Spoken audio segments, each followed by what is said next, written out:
ಆತ್ಮೀಯರೇ, ಒಬ್ಬ ವ್ಯಕ್ತಿಗೆ ತುಂಬ ಆತಂಕವಿತ್ತಂತೆ, ಡಿಪ್ರೆಷನ್ ಇದ್ದಂತೆ. ಅವನು ವೈದ್ಯರ ಹತ್ರ ಹೋಗ್ಬಿಟ್ಟು, ಸರ್ ತುಂಬ ಡಿಪ್ರೆಷನ್ ಆಗಿದೆ, ನನಗೆ ತುಂಬ ಬೇಜಾರಾಗಿದೆ, ಎಲ್ಲ ನಕಾರಾತ್ಮಕವಾಗಿದೆ, ನನಗೇನಾದರೂ ಟ್ಯಾಬ್ಲೆಟ್ ಕೊಡಿ, ಡಿಪ್ರೆಷನ್ ಸರಿಯಾಗಬೇಕು, ತುಂಬ ಆಂಗ್ಸೈಟಿ ಆಗಿಬಿಟ್ಟಿದೆ ಅಂತ ಹೇಳಿದ್ನಂತೆ. ಅದಕ್ಕೆ ಆ ವೈದ್ಯರು ಹೇಳಿದ್ರಂತೆ, ಯಾಕಪ್ಪ ಇಷ್ಟು ನೀನು ಟೆನ್ಷನ್ ತಗೊಳ್ತೀಯ, ಏನಾಗತ್ತೆ ಜೀವನದಲ್ಲಿ? ಎರಡೇ ಆಗತ್ತೆ. ಒಂದು ಏನು, ನೀನು ಆರೋಗ್ಯವಾಗಿರ್ತೀಯ, ಇಲ್ಲ ನಿನಗೆ ರೋಗ ಬರುತ್ತೆ.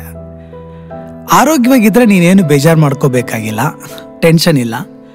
ಒಂದು ವೇಳೆ ನಿನಗೆ ರೋಗ ಬಂದರೆ ಆವಾಗಲೂ ನೀನೇನು ಟೆನ್ಷನ್ ಮಾಡ್ಕೋಬೇಕಾಗಿಲ್ಲ. ಯಾಕಂದರೆ ಏನು, ಒಂದು ಜೀವಂತವಾಗಿರ್ತೀಯ, ಇಲ್ಲಾಂದರೆ ಸತ್ತು ಹೋಗ್ತೀಯ. ಜೀವಂತವಾಗಿದ್ದರೆ ನೀನೇನು ಬೇಜಾರು ಮಾಡ್ಕೋಬೇಕಾಗಿಲ್ಲ, ಟೆನ್ಷನ್ ಮಾಡ್ಕೋಬೇಕಾಗಿಲ್ಲ, ಯಾಕಂದ್ರೆ ನೀನು ಜೀವಂತವಾಗಿದೆಯಾ. ಒಂದು ವೇಳೆ ಸತ್ತರೆ ಆವಾಗಲೂ ನೀನು ಬೇಜಾರು ಮಾಡ್ಕೋಬೇಕಾಗಿಲ್ಲ. ಯಾಕಂತ ಹೇಳಿದ್ರೆ ಏನು, ಸತ್ತರೆ ಒಂದು ಸ್ವರ್ಗಕ್ಕೆ ಹೋಗ್ತೀಯ, ಇಲ್ಲಾಂದ್ರೆ ನರಕಕ್ಕೆ ಹೋಗ್ತೀಯ ಅಷ್ಟೇ. ಸ್ವರ್ಗಕ್ಕೆ ಹೋದ್ರೆ ದೇವ್ರ ಜೊತೆ ಇರ್ತೀಯ, ಏನು ನೀನು ಬೇಜಾರಿಲ್ಲ, ಆತಂಕ ಬೇಕಾಗಿಲ್ಲ. ನೀನು ನರಕಕ್ಕೆ ಹೋದ್ರೂ ನಿನಗೆ ಬೇಜಾರಿಲ್ಲ. ಯಾಕಂತ ಹೇಳಿದ್ರೆ ಅಲ್ಲಿ ನಿಮ್ಮೆಲ್ಲ ಫ್ರೆಂಡ್ಸ್ ಇರ್ತಾರೆ, ಅವ್ರ ಜೊತೆ ನೀನು ಸುಖವಾಗಿ ಸಂತೋಷವಾಗಿ ಫ್ರೆಂಡ್ಶಿಪ್ ಎಂಜಾಯ್ ಮಾಡ್ಕೊಂಡು ಇರ್ಬೋದಪ್ಪ, ಟೆನ್ಷನ್ ಮಾಡ್ಕೋಬೇಡ ಅಂತ ಹಾಸ್ಯವಾಗಿ ಈ ಒಂದು ವಿಚಾರವನ್ನು ಹೇಳಿದ್ರಂತೆ.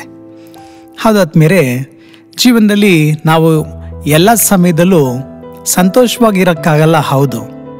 ಆದರೆ ಎಲ್ಲ ಟೈಮು ಟೆನ್ಷನ್ ಆಗಿರೋದು ಬೇಡ ಅಲ್ವಾ? ಆತಂಕದಿಂದನೇ ಇರಬೇಕಂತ ಇಲ್ವಲ್ಲ?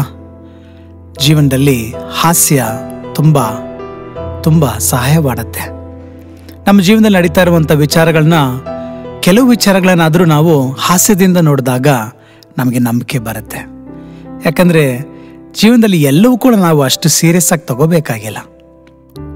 ಆದ್ಮೇಲೆ ನಗೋಣ, ಸಂತೋಷ ಪಡಿಸೋಣ. ಜೀವನದಲ್ಲಿ ನಡೆಯುವಂಥ ವಿಚಾರಗಳನ್ನು ಹಾಸ್ಯದ ಮುಖಾಂತರ ನೋಡಿ ಭರವಸೆಯನ್ನು ಪಡೆಯೋಣ. S friends, let's spread hope. ಭರವಸೆಯನ್ನು ಹಂಚೋಣ. ನಿಮ್ಮೆಲ್ಲರಿಗೂ ಇವತ್ತು ಒಂದು ಒಳ್ಳೆ ದಿನವಾಗಲಿ.